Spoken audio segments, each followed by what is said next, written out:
Mauzoti mbudzi doverengerwa madolasi, mbudzi nombopiwa otumasolasi, mbudzi inopinzwa chero tonasi oinanga gogas sangano wewe wamneta netumachembere areas asi makujoiniswa makomite varoi. Iwe Bobby uchapara ngozi haunyari kundinanga uroi pachena.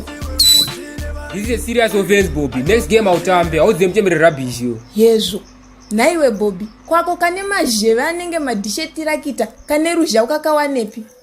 Anonzi Power, mwana wa Bla Power wekumbeita pundo rafu ndo new friend yangu. Koma kasiyana futi nekako kemazino kaya manje ini zveruzha pano handidi. Ndiri munhu ari boko guys. Mabhora friendship ndo matamba 90 minutes no sub. Take it easy mchembere avaite zvebhora. Asi dava vaudza zvetskwanda nekunohodha nema Air Force angu. Asi muchembereka? Zvabobika zvakatopera zviya. Saka tipei kamari yacho yamakandirwa timboita 1 na Power wangu. Ndichakupai hangu. Tange mapedza kusakura kuseri kwemba. Modzura mbanje dzose. Bobika.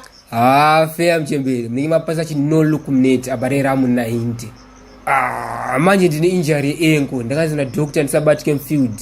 But next match I won't disappoint. But that dude ndakakuudza ka. Ndoita tidzinge nhamo padeni wangu. Fundo. That's a very risky shot wangu. Ndinotya ini. Ndiri munhu akapuza ini. Saka udoswera uchikatidzwa nemakweni ana maipi vanotanga vanoswera vakatsiga zvidhina. Iwe Pundo ukwani makweni apa unoziva. Ndozvinoita ugere vanhu 2 pagore izvozvo. Apo wakadonha mazino nevibration yechigero. Ndokuvinga. Sorry guys, nangokushandisa seexample. But literally I wasn't referring to you. Anyways, slay queen yangu mainzwa. I'll think about it, Pooh. Ndokuudza mangwana anti. Iwe usafurirwe naPundo uyu. Akaparadza dzimba dzevanhu wobu. Iyato crime kai guys. Ita zvakamusika kenyu kane malemon nesuit kuti ange muda kugadzira concussion yeCovid. Let me go in Pundo. We will text you kuti ndafunge. Bo wangu. But ziya kuti time is money. But unaza pade mafuza. Waiziya?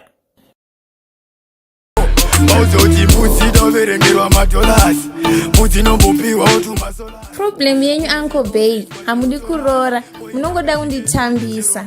Aiwa chidogori. Izvezvi yepenjeni asati yapinda asi usatya. Watotanga so.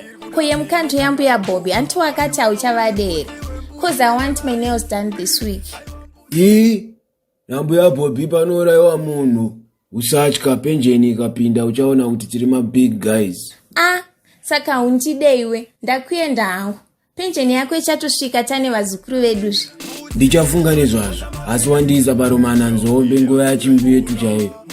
Asi sekangu kepamoyo so I will swim the ocean for you. Matanga Uncle B. Manje ndozoshaya pekupinda. Usatye. Ndakuenda newe kubhaisikopu ubva wanyatsoona kuti ndini munhu wacho. Kwakunzi kumovie kani kule. Watanga futi kunditi kule. It's Uncle Bay kani. Sorry kani. Okay, Uncle Bay. Bobby nasindo kudambura musoro. Wakajaizwa mwana wa emergency yani. Zvamwari baba mchembere handakana kutomboona mari yenyu mukando. Plus ndaisaziva pairi. Nasindo kupaza. Saka uri kuti ndakupenga here. Kubva watedza kundisira kana sendi zvako. Ndakakutadzira izvo naibu. Mchembere dai masiya ziniri pasi. Ma1 ndonosangana na jalavu chete nasi. Imborova round wangu mchembere asi kuda matricks nasi. Bobby, ibomira kubemeza mchembere changu. Kwako pekete gie karati. Wangu inzwa tsitsi. Nasi mondiguta ini. Ndiri chiyera chaya yakakwana.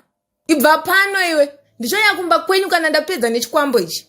Nonduraya mchembere. Bobby, slay queen vari kuroro wangu. Nasi togora nemabhias baba. Aparirwa nemforena chamwari. Hanzi Elfas. Apinda empty net baba. Elfas.